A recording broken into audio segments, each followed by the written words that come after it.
first thing I should probably mention is I have this short list in my head of developers that just always seem to pique my interest when new titles come out. And Chinese Room's right at the top of the list for me. I mean, all the games have always been so unique and so much fun to play. I've been a long-time fan of Jason's work, and I actually had the opportunity to listen to him at a talk he gave at GDC back in 2019. And then Fran said, oh yeah, did you know he did this score for this game called Moss, which is like a completely different thing, which is much more sweet and harmonic and sort of melodic, and it's because of that range we thought, yeah, we're not only doing scary music, we're not only trying to scare the player, there's other emotions we're also trying to evoke. So we needed someone who could walk that very fine line that we're trying to achieve. Yeah.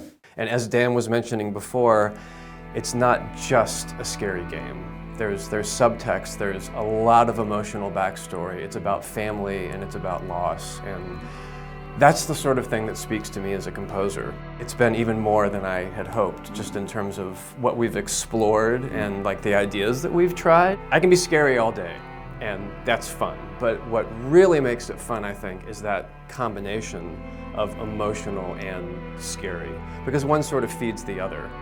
The claustrophobia of the rig and the setting of the rig in the middle of the ocean felt like the score needed to be sort of smaller and dialed in. We sort of split the sounds of the score in half. And one half of the score, we've got live strings and live woodwinds, and they're 100% live, and you can't replace live players. These players are fantastic, and it's about the emotion and the humanity of the score. That's where the live players are from. The other half of the score is a synthesizer and an actual sound sculpture that was built specifically for the score. And they are about as non-human and non-emotionally tender or sensitive as you can get. It's the opposite end of the spectrum. I got a friend who literally is a metal artist, and he ended up creating a sculpture which he affectionately named The Rig.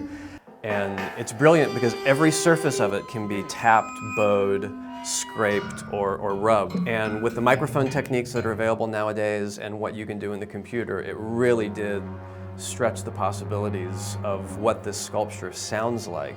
And because this rig instrument is made out of metal, and a lot of the sounds that we hear in the game are also made out of metal because of being surrounded by this metallic structure, you get this kind of natural blend between the music and the sound design. Of course, we want to clearly make musical statements, but also that blend between sound design and music, and where the borders get more blurry. It's a very fascinating space to work in. Sometimes the most simple, albeit cliche sounding idea still wakes the deep. Let's do something that's really deep. But the synth really does kind of lay the groundwork for sounds. The game is set in 1975. The Model D, I think, is late 60s, something like that. It's an emotionally complex game, and I think the music is able to reflect this with the use of these several different families of instruments. I couldn't figure out what sound needed to happen, but it wasn't strings or woodwinds, and it wasn't the synthesizer or the sculpture. And I just happened to have two penny whistles, and I literally did sort of a episodes of Pan thing and played both whistles at the same time. I recorded it at a very, very high frequency, and then dropped it down very, very low. And one of the first things Dan said is, the penny whistles. And I thought, I know, it was a mistake. I shouldn't have even tried that. I really love the penny whistles, he said. I remember asking you, like, what is that sound that you did? Because I couldn't figure out what it was, but I mean, I loved it, but there was something otherworldly about it because of how you had recorded it. That's the sort of thing where collaboration really makes all the difference in the world.